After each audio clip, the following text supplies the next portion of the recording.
Hi, Math 57701. This is Courtney Sholminski presenting what I learned this semester, and that would be fractions. I chose fractions to talk about because before this class, I always thought I was really great at math, and I always received straight A's in my classes, and I never had an issue with math.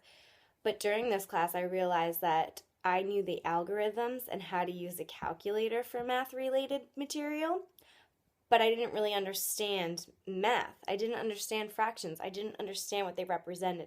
I didn't understand how to break them in half when they are close or equal to one whole, or where they really sat on a number line. This class has taught me all those questions I may have had, and I'm extremely excited now to get into the teaching world and be able to share this new knowledge and understanding of fractions with my students. The best teaching aid that I received this semester was the fraction strips. I have never seen this before in my entire life, and I hope to bring this to my classroom and show many other teachers how great this material is and how useful it is to teach students what fractions really represent. Not only did I receive the fraction strips, which I use for most of my homework because I do not use a calculator in this class, but I was able to see real problems that students had with fractions.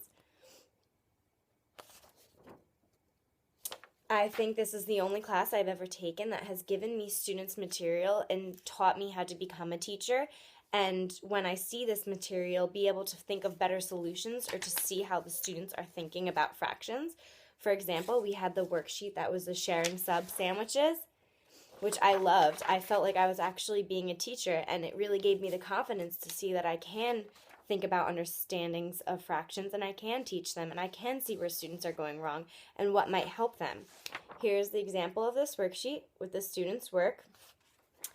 And I was very impressed with myself because I was able to look at this work, analyze it, understand where the children were thinking, and show how the children were thinking in these problems. Prior to taking this class, I do not think I would have been able to do that without the ABC button on my calculator. I was a huge fan of turning fractions into decimals, and that would help me solve the answers to the problems. But now I don't need that button anymore. I have my fraction strips, and I can make my own drawings for myself. Since I was so fond of learning about fractions and it kind of opened my eyes to this whole new world of fractions and how to understand them, I decided to use a fraction word problem for my big project this semester. I worked with 5th grade girls and I gave them a word problem with fractions. It was dealing with fraction division, and I could not believe how difficult this problem was for these students. One student actually told me that the fraction she was working with wasn't a real number. And that shocked me, but I don't blame her because when I was in school, I believe that teachers taught me fractions to get me to take the past and receive great grades, but I don't think I ever really developed an understanding for what fractions represent. I did an excellent job at asking these students questions about fractions. I tried my hardest to let them figure it out for themselves, since I took note to how many times the students would look to me to see if they were doing it right or if I would give them any incentive of what the answer may be. Since I did fractions for my big project this year, I researched numerous articles about fractions since this has taken a new interest of mine since this semester, and I could not believe the number of fraction articles there really are and how much research has been found for how difficult fractions are for students. I read the article Taking a Bite Out of Fraction Division, and this again helped teachers. It's a great article I hope to share with future teachers and friends and coworkers of mine to show them how children are really thinking about fractions and what they can do to better understand fractions themselves. I also read Developing Children's Understanding of Fractions, an Intervention Study. And this article really helped me to see how important it is for students to understand fractions.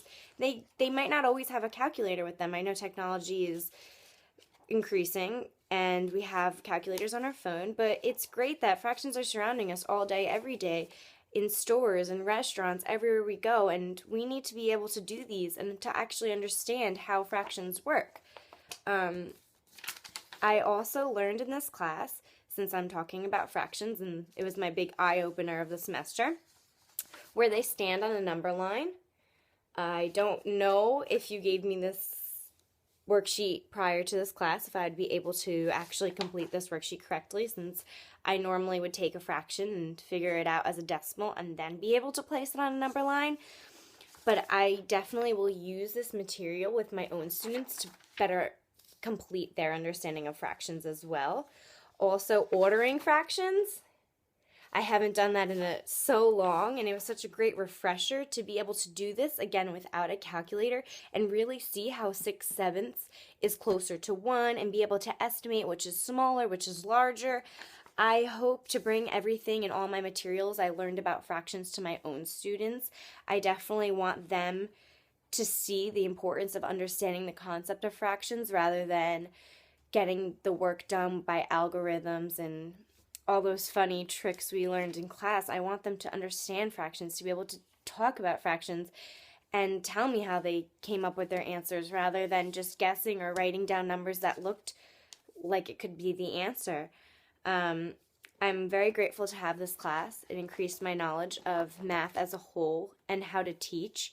Like I said, it was great to see many students' works and have opportunities to work with different students to see how they are thinking about fractions. I will definitely take everything I've learned this semester. I'm so happy that I am now not scared of fractions, and I do not feel the need to have a calculator by my side to be able to teach fractions. I look forward to teaching, bringing my fraction strips with me and all the materials that I have learned this semester to become the best fraction teacher of the world.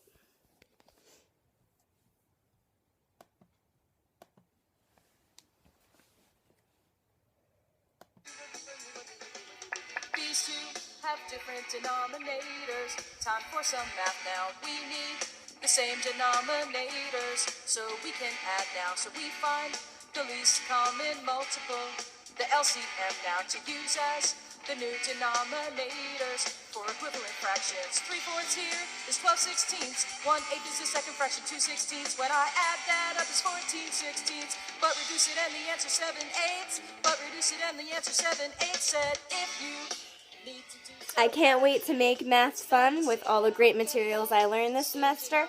I hope you found a new love for fractions like I did as well. Thanks!